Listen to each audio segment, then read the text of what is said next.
Et salut à tous, on se retrouve aujourd'hui pour une nouvelle vidéo et même une nouvelle série de vidéos puisque dans cette série on va avoir 30 vidéos sur 30 jours, une vidéo par jour puisqu'on approche de l'UTMB, ce grand événement mondial du trail qui nous passionne quasiment tous.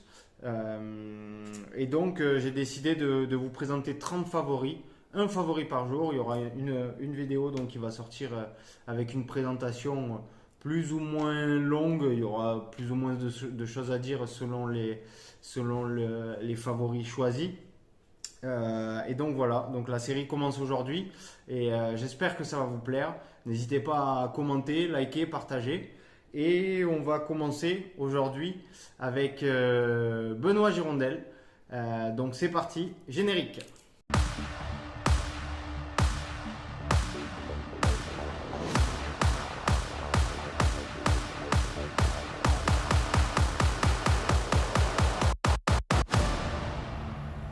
Allez, alors c'est parti avec Benoît Girondel, le premier de cette série de 30 favoris.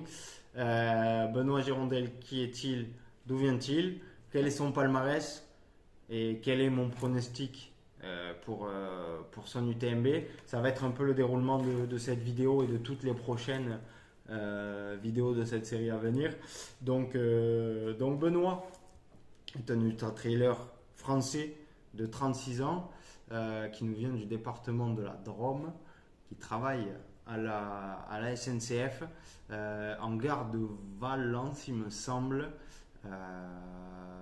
Mais c'est sûr, il travaille en gare et il fait partie de ces ultra-trailers avec un beau palmarès qu'on verra après, même un très beau palmarès sur ces dernières années, qui arrive à concilier travail et entraînement.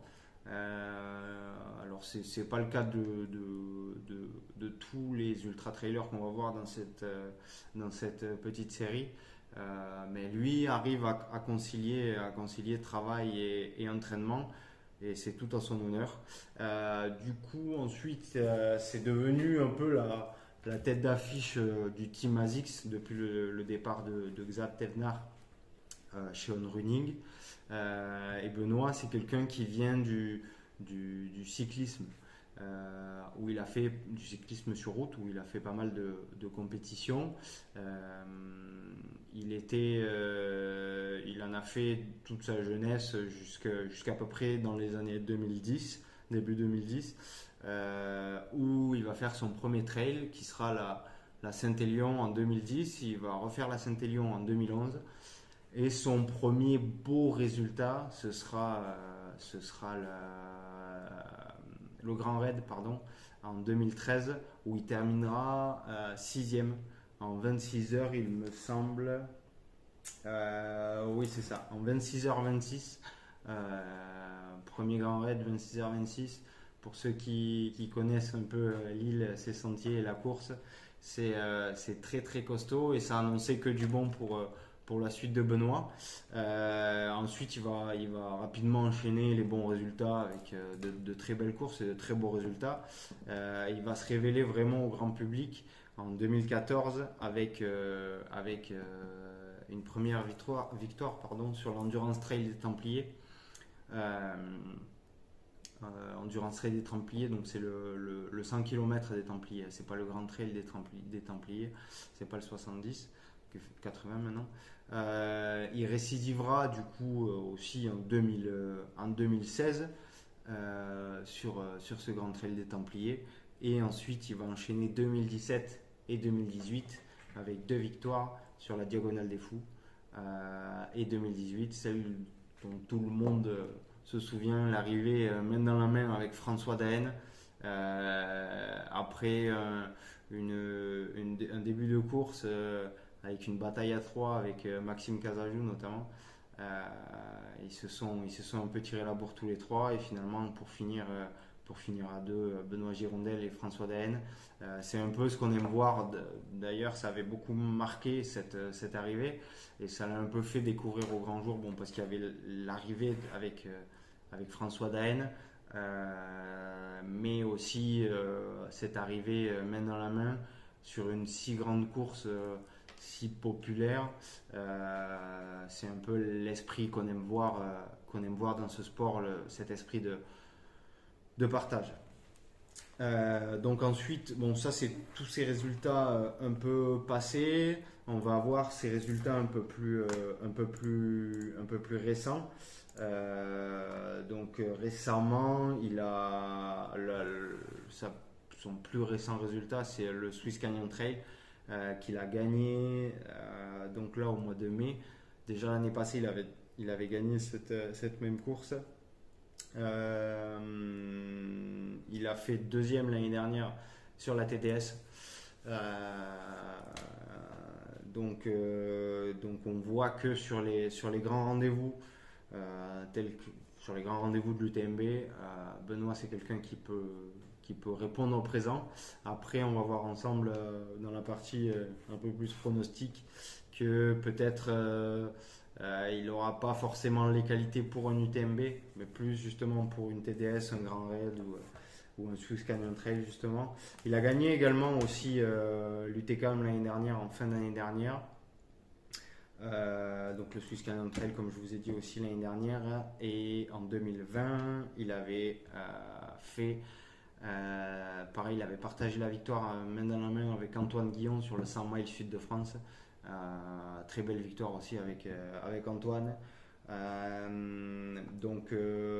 Comme je vous ai dit, on voit là d'après tous ces résultats que Benoît c'est quelqu'un depuis ces dernières années qui s'est vachement mis sur des courses beaucoup plus techniques. C'est quelqu'un qui fait des entraînements beaucoup sur le vélo.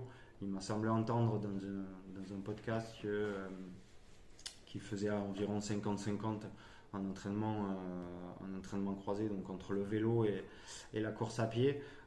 Donc ça va forcément lui développer beaucoup de force et l'avantager dans les parties très techniques où il faut justement utiliser cette force-là.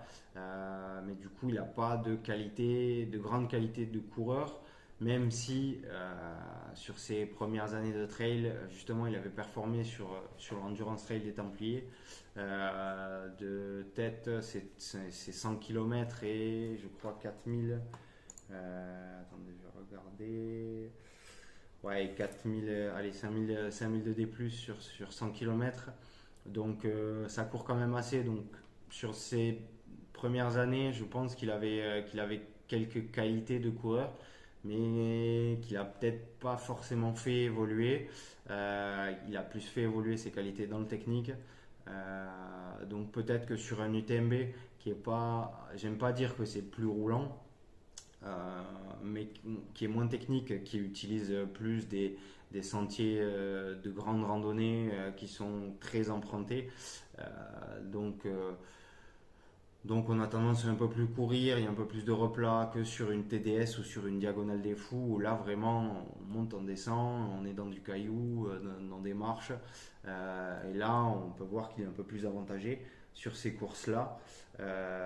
Mais je pense qu'il peut viser un top 10 si sa prépa était optimale. Je ne connais pas sa prépa, mais si c'est bien préparé pour cette UTMB, je pense qu'il peut prétendre à un top 10 sur l'UTMB en tout cas. Sinon un top 20 largement, c'est dans ses cordes. Mais si prépa est optimale, je pense qu'il peut rentrer dans le top 10. Trop court pour la victoire, je pense, avec les bestiaux qu'il y a cette année.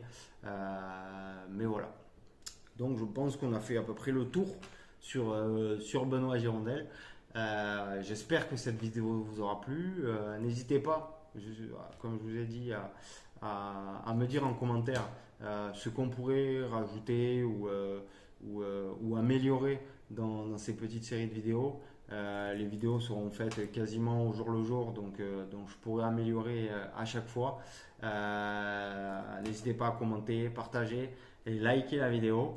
J'espère que ça vous a plu. Salut, à la prochaine.